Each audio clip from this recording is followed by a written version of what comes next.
मुफ्ती साहब, मैंने आपकी वीडियो भी देखी है कि आप हज़रत अबू हनीफ़ा रहमतुल्लाह अलैह की मज़ार पे भी गए, मैं ख़ुद भी जाके ज़ियारत की है।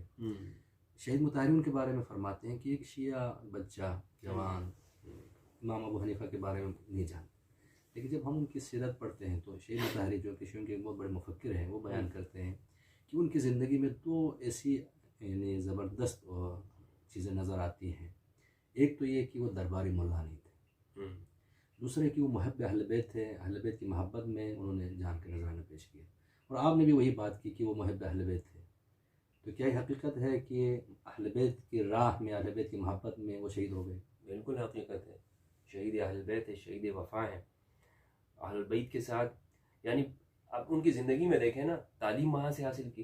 पहले तो हमाद इब्न सुलेमान उनके दर्स में बैठा करते, लेकिन जो तकमील की है, जो फिर अपने नफ्स का तज़किया किया, ये बड़े अहम होता है। जिसे रिसालत का मकसद ये है, युअल्लिमुल किताब वल हिकमा, उसमें ये भी है कि युज़क्की है, तज़किया नफ्स करना ना।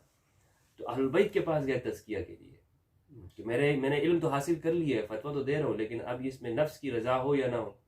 तो वो अहल बैत के पास गए, बैठे, अपना तज़किया नफ्स करवाया।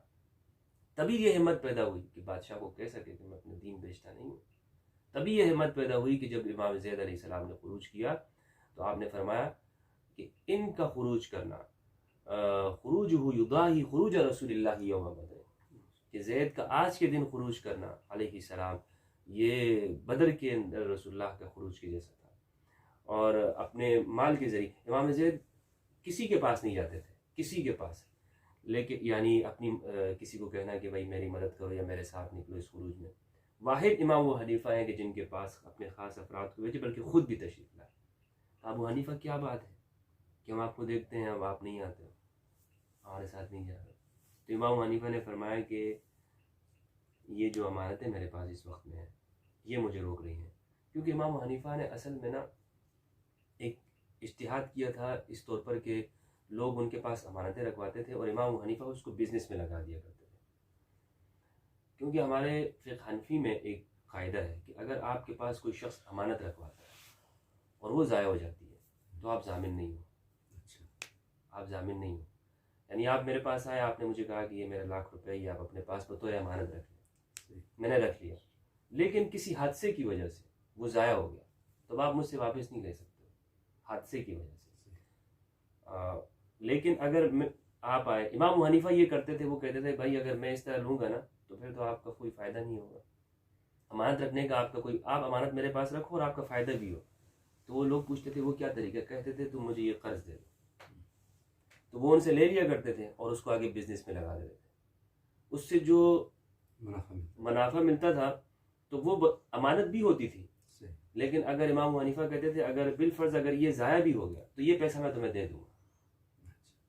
तो इस तौर पर मुनाज़िर हसन गिलाई ने लिखा है कि तकरीबन उस ज़माने की कोई 15 करोड़ गालिबन या करोड़ की यानी का सरमाया वो उनके पास मौजूद था।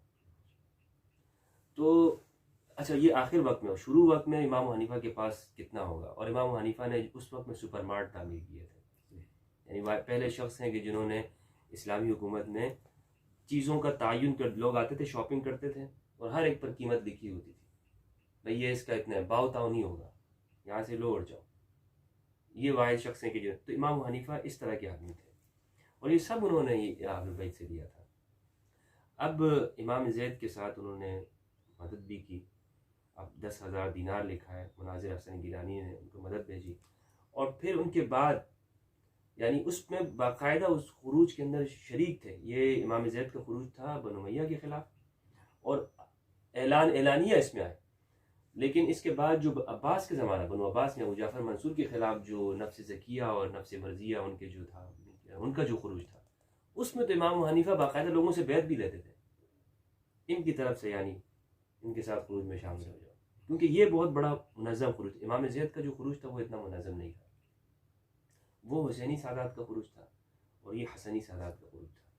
और ये हसनी सादात का जो खुरूज था ये इतना मुनज़्ज़म था कि ऐसा कोई शहर नहीं था जहाँ उनके नुमाइंदे ना हो। लेकिन फिर भी अफसोस की बात यह है कि उनके साथ चंद सौ लोग रह गए। और इमाम हनीफ़ा ने, अब बादशाह जो था अबू जाफ़र मंसूर, वो अच्छी तरह जानता था। वो ये जानता था कि ये मेरे जब उनको यानी नफ्स ज़किया उनकी शहादत हो गई ना, तो अब उसको पता था कि इसमें असल जो काम किया है ना ये मेरे ख़िलाफ़ मुनज़्ज़म करने में, ये अबू हनीफ़ा है। लेकिन सामने से मार भी नहीं सकता था। अबू हनीफ़ा ऐसी शख्सियत थी कि सामने से नहीं मार सकता था, क्योंकि इमाम अबू हनीफ़ा कोई मामूली आदमी नहीं थे। अबू जाफ़र ही ने उनसे बगदाद की ये जो रखवाई, ये नक्शा ये इमाम अबू हनीफ़ा ने तैयार किया था और इसकी बुनियाद भी रखी थी। और जो इस शहर की जो ईंटें थी वो भी अबू हनीफ़ा ने गिन कर रखी थी, गिन के रखी थी कि ये इसको इस तरह तामीर किया जाए, इस तरह तामीर किया जाए। लेकिन और उस ज़माने में अबू जाफ़र मंसूर के साथ ताल्लुकात थे, लेकिन वो ज़माना था जब वो अपने आप को इमाम अबू हनीफ़ा समझते थे कि अहलुल बैत से मोहब्बत करने वाले। लेकिन बाद में पता चला कि ये तो वो लोग हैं कि जो सबसे ज़्यादा यही दुश्मन है। तो इमाम अबू हनीफ़ा अलग हुए, न सिर्फ अलग हुए यानी उससे मुराद तो नहीं लेते थे, लेकिन ताल्लुकात मौजूद रहे अबू जाफ़र मंसूर के साथ, अब्बासियों के साथ। बल्कि पहले बैत करने वाले भी इमाम अबू हनीफ़ा है।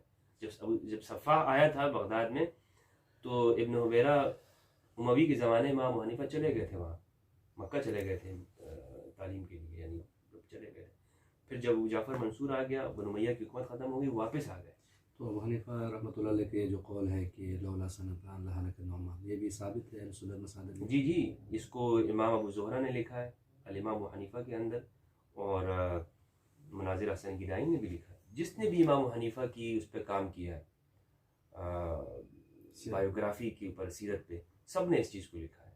अबू ज़ुहरा की मुसनद किताब है, जो मिस्री मुफक्किर हैं डॉक्टर इमाम अबू ज़ुहरा, सलफ़ी आलिम थे, अल इमाम अबू हनीफ़ा, उसमें सीरतुहु व हयातुहु, बेहतरीन किताब।